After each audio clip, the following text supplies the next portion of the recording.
रक्षा विशेषज्ञ हैं, और वहीं निपुण आलम बयान जो कि विदेश मामलों के जानकार हैं, दोनों हमारे साथ जुड़ गए हैं। बहुत स्वागत है आप दोनों का। निपुण जी, आपके पास में आऊंगी। ट्रंप लगातार जिस तरीके से बोल रहे थे कि 48 घंटों में 78 घंटों में ये जो गाजा प्लान 21 सूत्री जो मांगे हैं उसको तय कर लिया गया है, जल्द ही शांति बहाली देखने को मिलेगी, लेकिन वो कहीं ना कहीं नाकाम साबित होता हुआ नजर आ रहा है। हाँ, देखिए आशा जी, क्या है कि दोनों ही पार्टी ने, चाहे हम लोग इसराइल की बात करें या हमास की बात करें, कुछ बातों को लेकर क्लियर आपका कोई मैसेज नहीं दिया गया है। हमास डी वेपनाइज होने को तैयार नहीं है, वो वेपन छोड़ने को तैयार नहीं है। दूसरा, कि जो भी वार्ता होगी उसमें वो अपने आप को एक स्टेक होल्डर की तरह देखना चाहता है कि मैं भी उसमें शामिल हूं। वही इसराइल का कहना यह है कि हमास जब तक समाप्त नहीं होगा, वेपनाइजेशन उसका डी वेपनाइजेशन नहीं होगा, हम इस वॉर को रोकने वाले नहीं है।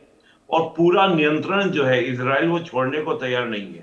यानी कि जहां तक हमें उम्मीद ये थी कि पूरा एक कंट्रोल जो है इसराइल का वो नहीं रहेगा, क्योंकि ऐसा लग रहा था कि जो डोनाल्ड ट्रंप का पूरा पूरा जो प्लान आया था उसमें ऐसा महसूस हो रहा था कि कहीं ना कहीं वो इस तरह की बात कर रहे हैं, लेकिन इसराइल उस पूरे कंट्रोल को छोड़ने को तैयार नहीं है।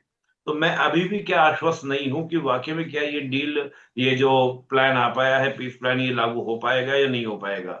क्योंकि बहुत सारी बातों को लेकर, ठीक है कि कैदियों की अदला बदली को लेकर रजामंदी हो गई है दोनों पार्टी में, दोनों पार्टी वहां तक मुझे सहमत लग रहे हैं। लेकिन जो पूरा क्या ना स्थायी, जिसको हम लोग कहते हैं बिल्कुल आपका परमानेंट जो पीस एस्टेब्लिशमेंट को लेकर, वहां पर मुझे काफी ज्यादा द्वंद लग रहा है। क्योंकि हमास का ये भी कहना है कि अरब के देश, इस्लामिक देश, इस पूरी की पूरी जो पीस डायलॉग्स में शामिल होने चाहिए, उनके माध्यम से पीस होनी चाहिए। तो बहुत सारे ऐसे मुद्दे हैं जहां पर लेकर कि जो एक नई फोर्स बनाने की बात की जा रही है, उस नई फोर्स को भी इजराइल ये कह रहा है कि आईडीएफ तब जगह छोड़ेगी, तब एरिया छोड़ेगी जब आईएसएफ को मतलब जो उसको लगेगा कि हाँ, हमास जो है किसी तरीके से सुरक्षा को लेकर थ्रेट नहीं है।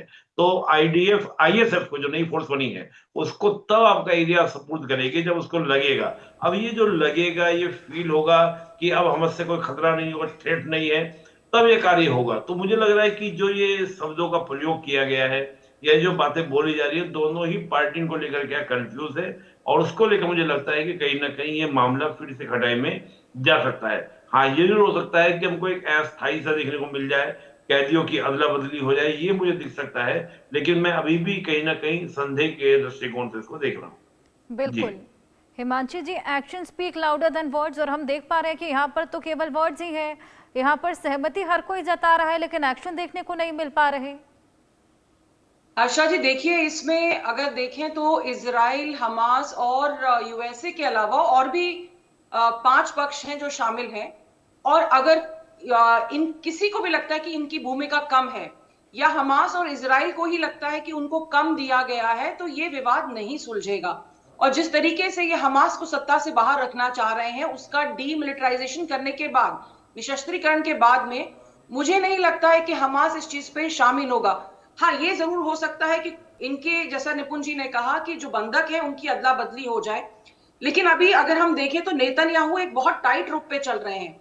अगर वो हमास की कुछ भी मांगे मानते हैं तो उनके लिए अपने देश में जो उनका वाम राइट है उसको फेस करना मुश्किल हो जाएगा। अगर नहीं मानते हैं और बंधक घर नहीं आते हैं तो जो फैमिलीज हैं उनका प्रोटेस्ट उनको झेलना पड़ेगा। तो नेतन्याहू इस समय बहुत टाइट सिचुएशन में है।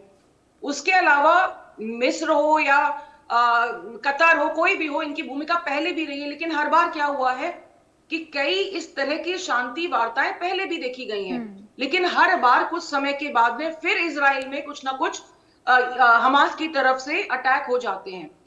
तो ये कितनी अभी तो सैद्धांतिक तौर पे इसको माना जा रहा है, लेकिन इसको किस तरीके से क्रियान्वित जमीन पर किया जाएगा वो देखने वाली बात होगी।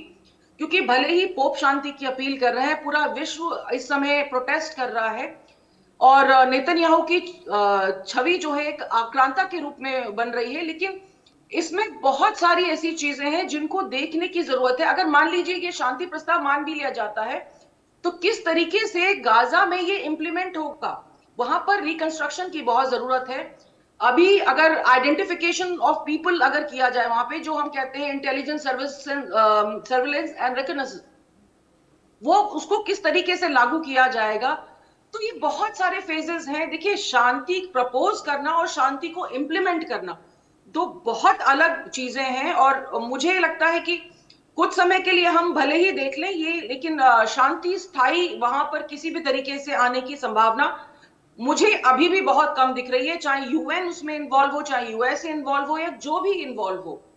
लेकिन बहुत लंबे समय के लिए इसका टिक पाना बहुत मुश्किल है। हमास रेडिकलाइज ग्रुप है और वो वैसे ही रहेगा।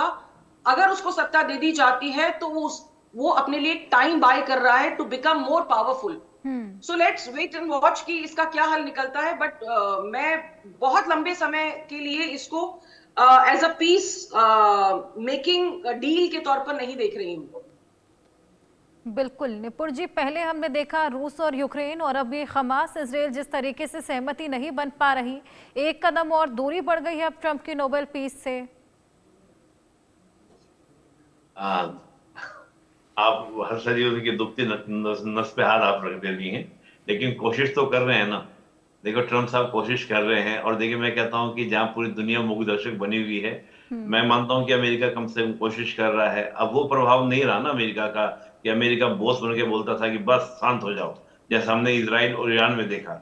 वहां पर दोनों पार्टी की बातें अलग थी। यहाँ पर लेकिन देखिए क्या है, इशू क्या है, अगर हम इसको थोड़ा सा ना जूम करके देखें चीजों को, इजराइल का मोटिव क्या है। इजराइल का मोटिव ये है कि गाजा पे उसका फुल कंट्रोल हो, ताकि भविष्य में किसी भी तरह का सिक्योरिटी थ्रेट्स ना हो, पहली बात। दूसरी बात क्या है कि गाजा की प्राइम लोकेशन है, और इजराइल को अगर आप देखेंगे तो इजराइल आपके 3 कॉन्टिनेंटल को जोड़ता है, अफ्रीका, वेस्ट एशिया, इसके अलावा आपका पूरा पूरा यूरोप को, और मेडिटेरियन सी में लोकेटेड है। तो इजराइल का, और हम एक बहुत बड़ा कॉन्सेप्ट देखें जिसको हम आईमैक की बात करते हैं, इंडियन मिलिट्री इकोनॉमिकल कॉरिडोर की बात करें, या सुएज कनाल के एक अल्टरनेट रूट्स की बात करें, तो मुझे लगता है कि इजराइल और अमेरिका का दोनों का ही इंटरेस्ट है कि गाजा पर, वहां पर कंट्रोल इजराइल का होना चाहिए। तो अगर ऐसी स्थिति में कहीं ना कहीं अगर इजराइल बैक लेता है, और आप सोचिए कि 7 अक्टूबर 2023 से लेके आज हम बात कर रहे हैं 6 अक्टूबर, यानी कि कल आपके 2 साल हो जाएंगे। 2 साल के अंदर आपने इजराइल अगर वापस ले लेता है तो उसका फायदा क्या रहा। और देखिए, हमेशा इजराइल के नेचर को समझिए, कुछ देश ऐसे होते हैं जिनको हम हार्ड पावर नेचर कंट्रीज बोलते हैं, और हार्ड पावर कंट्री का मतलब ये होता है कि वो अपने मिलिट्री एक्सपेंसेस बहुत करते हैं। मिलिट्री एक्सपेंसेस करते तब है कि जब जनता से वो अपना बजट में अच्छा खासा पैसा डिफेंस में लगाते हैं, बदले में अपने लोगों को गारंटी देते हैं हम आपको सिक्योरिटी प्रोवाइड कराएंगे। तो अब ऐसे कंट्री के लिए, और जो चारों ओर से, मैं हमेशा बोलता हूं कि इजराइल कुछ ऐसा है जैसे 32 दांतों के बीच में जीभ रहती है, यानी कि चारों ओर आपके क्या शत्रु देश हैं। हर कोई देश भले ही आज अमेरिका के दबाव में खुल के ना बोल रहा हो, लेकिन एक इतिहास रहा है, मोस्टली देशों ने इजराइल के ऊपर अटैक किया है। तो जहां इजराइल ऐसी कंडीशन में रह रहा हो, तो उसको तो अपनी सिक्योरिटी को लेकर और ज्यादा चिंताएं होती हैं, थ्रेट्स होते हैं। और ये चिंता कहीं ना कहीं अमेरिका भी समझता है कि भाई इजराइल की चिंता क्या है, क्योंकि इजराइल की चिंता ही नहीं, बल्कि इजराइल वो वेपन है जिसके माध्यम से अमेरिका इस पूरे रीजन में अपना दबदबा कायम रखता है। अब ये जो पीस डायलॉग्स हो रहे हैं, या पीस जो टॉक्स हो रहे हैं, उनका मतलब क्या था। मकसद ये था कि जो अमेरिका के अलाइड थे, कतर वगैरह जो कंट्रीज थे, ये सब जाके अमेरिका को बोले कि भैया ये तो इजराइल तो हमको मारना शुरू कर दिया, 6 कंट्री में अटैक कर चुका है इस्लामिक कंट्रीज के ऊपर, तो ये तो सीधा सीधा हम पर अटैक होना शुरू हो गया है। उस दबाव में मुझे लगता है कहीं ना कहीं डोनाल्ड ट्रंप प्रस्ताव लेकर आ गए। लेकिन कुछ प्रॉब्लम्स ऐसी होती हैं जो अंतर्राष्ट्रीय राजनीति में कहा जाता है कि इनका परमानेंट सोल्यूशन मिलना बड़ा मुश्किल होता है, बल्कि ये क्या होता है, जोर आजमाइश की जगह बन जाती हैं।